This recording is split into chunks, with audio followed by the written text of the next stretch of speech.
Fala, galera. Pessoal, hoje a gente vai dar continuidade, certo, às nossas atividades de gramática, tá? Ainda na matéria de fonema, tá certo? A gente vai passar agora para a sílaba. Vamos saber o que é a sílaba, como é que ela é constituída, qual o conceito, tá certo? Vamos lá. A gente tem aqui o conceito, tá? O que é uma sílaba? Para início de conversa, vamos fazer uma retrospectiva. O conceito aí, ele fala que a língua falada, a palavra é um conjunto de articulado de fonemas. Lembra lá o que é fonema, né?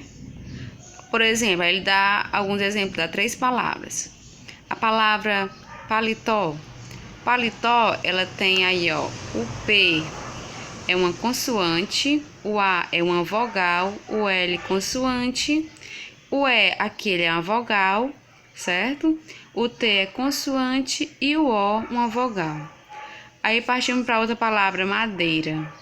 Na madeira nós temos aí, ó, M consoante, o V de vogal, D consoante, o E vogal e o I como semivogal, R consoante e A vogal, certo?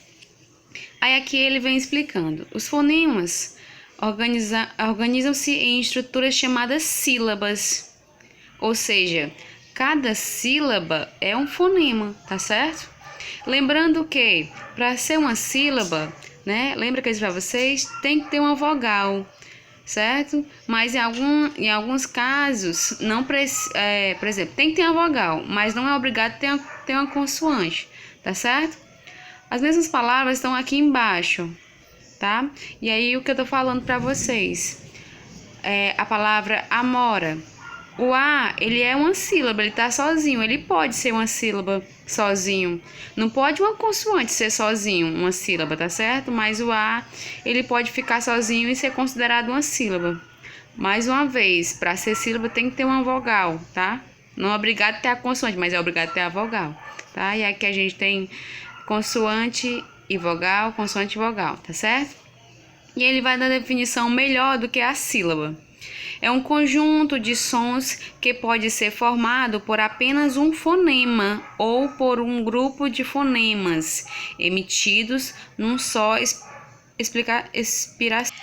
Já na estrutura da sílaba, a estrutura ela tem que ter, é necessário uma vogal a se juntar ou não uma semivogal, ou seja, pode ter uma semivogal? Pode. Precisa? Não. Mas precisa de uma vogal? Sim. Entenderam? Pode ter uma semivogal? Pode. Precisa da semivogal? Não. Mas precisa da vogal? Sim, precisa da vogal. A semivogal pode ou não ter, mas a vogal tem que ter, é obrigatório, tá? Olha só aqui, ó. O A, ele tá como sílaba, tá só a vogal.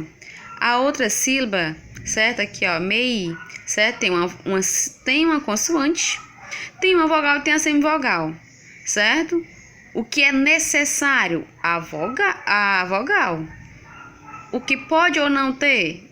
A consoante ou a semivogal, tá certo? Entenderam, né? Ainda com base que a gente está falando, o fonema base da sílaba é, portanto, a vogal. A vogal é mais importante, tá, galera? A vogal é também o único fonema que sozinho forma uma sílaba, ou seja, a vogal, ela não depende da semivogal e não depende da consoante. Mas a semivogal e a consoante depende da vogal, entenderam aí? Quem manda é a vogal. A vogal, ela vive sozinha, se ela quiser, entendeu? A vogal, ela é independente das outras. As outras, sim, precisam da vogal para existir, tá certo? O exemplo que ele dá aí, ó, a palavra agora. O A fica sozinho, a vogal.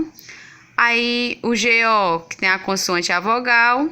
E na outra vizinha, certo? Consoante vogal e o I, né? Do açaí. A saúde, tá vendo que o U lá, ele tá como vogal. Então, ele é independente. Ele pode ser uma sílaba, considerado uma sílaba. Em relação aí, ó, em cada sílaba há somente uma vogal. Logo, há uma palavra, tantas sílabas quanto forem as consoantes, tá? Lembra que para ser uma sílaba tem que ter uma vogal. Ai, professora, aqui tem duas vogais. Uma das duas vai ser semivogal, não pode ter duas vogais, tá? Uma das duas vai ter semivogal. Por hoje é só, pessoal. Espero que vocês tenham entendido. Qualquer dúvida, vocês entrem em contato comigo, tá? Clica no gostei, tá? E coloca a presença aí.